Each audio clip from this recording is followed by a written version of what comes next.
Great, thank you. Hi, everyone. Thank you for coming tonight. Our team had the pleasure of working with Luke's Lobster this semester, and on the next slide, we just have some brief introductions. My name is Katie Rasco, and I served as the peer mentor for our team. I'm currently a junior, and I'm pursuing a marketing and sustainability dual major. I basically help to facilitate communications between our team and then our client, Ben Conniff, who is the co-founder and chief innovation officer at Luke's, and he was just incredible throughout this whole process.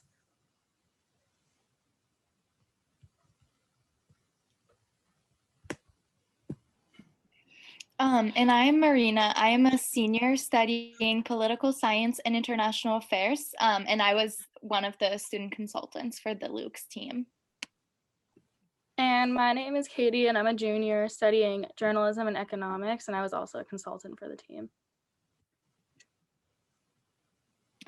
All right, I'd like to take a brief moment to introduce our wonderful client this semester, Luke's Lobster.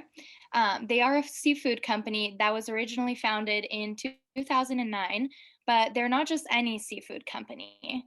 Luke's is involved in every step of the way from sourcing to serving their delicious food, and they're committed to doing so in an ethical and sustainable way.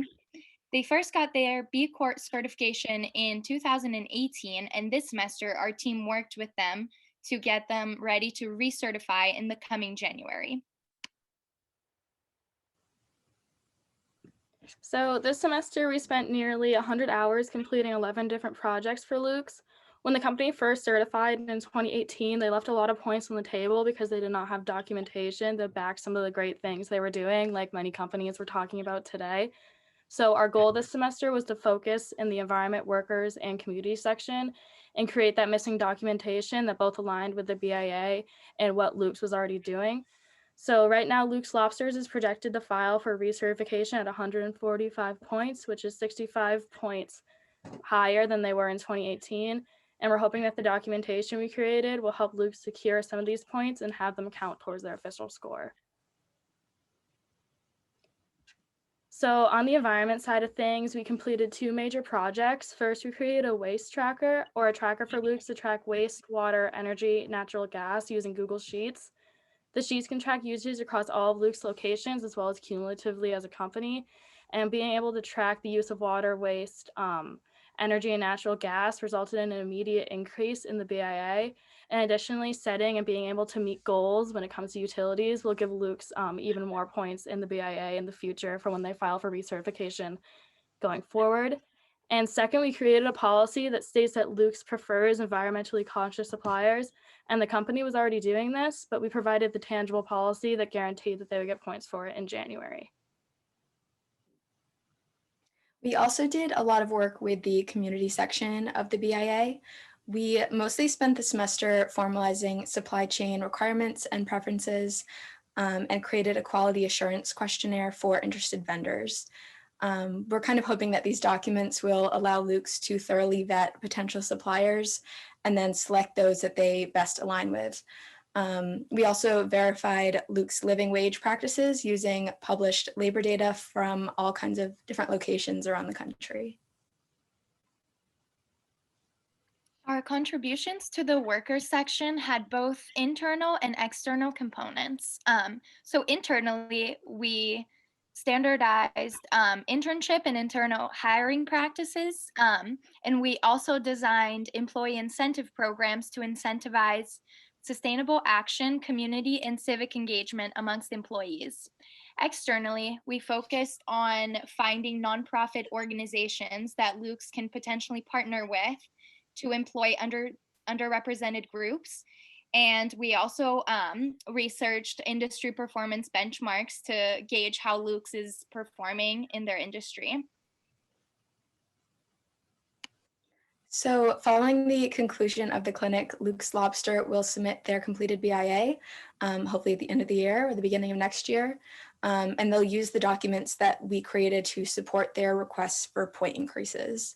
And then moving forward, we hope that the company will be able to utilize our written policies and trackers to help formalize their current procedures and all of the amazing practices that they currently have. So one of my biggest takeaways is that every experience with every company is completely different with the impact assessment.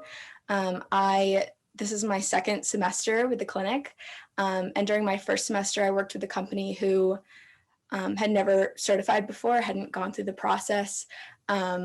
And so this was just a completely different experience. And I'm so grateful for both. They were very formative and gave me just so many skills. But it was definitely beneficial, I think, this time around to have Ben's familiarity with the process. And going off of what Katie said, each path to certification is unique. So we focused on certain parts of the BIA to get that point securement. But I know probably other companies would focus on completely different parts. So every company gets a different path and has a different path to 80 points. And then also something that we all kind of recognized throughout the semester was that maintaining certification is a long-term commitment. So there are some points in the semester when we were working on things that we knew probably wouldn't get Luke's points in January, but when they go for recertification again in the future, they're still working towards that and still getting points there. And lastly, I would say that another collective takeaway has been learning how to work in a completely remote environment. Although that's a big change from what we're all used to, we gained skills and experience on how to effectively communicate and coordinate projects in a completely remote environment. That said, oh, next slide, please. Thank you. We'd like to thank our amazing mentors, Erin Allgood, Fiona Wilson, and Emily Gutman for their guidance and support, as well as Ben Conniff and the Luke's Lobster team for being such wonderful partners this semester. With that, I think we can move on to Ben's remarks and questions. Yeah, thank you so much for the Luke's team. Ben, I'll let you chime in here. Thank you so much, guys. Katie, Marina, Emily as well for joining in and helping so much, and Erin and Fiona, and even Todd, who I think is on this call, who first got me the word that this Impact Clinic existed. It just really went so far beyond my expectations, honestly, coming into this entirely remotely, knowing how difficult it is within my own company to manage, projects and meetings on Zoom. I just didn't know, I never would have thought we would have been able to accomplish as much as this team did. You guys honestly came to every meeting having made so much more progress on each one of these projects than I would ever have expected.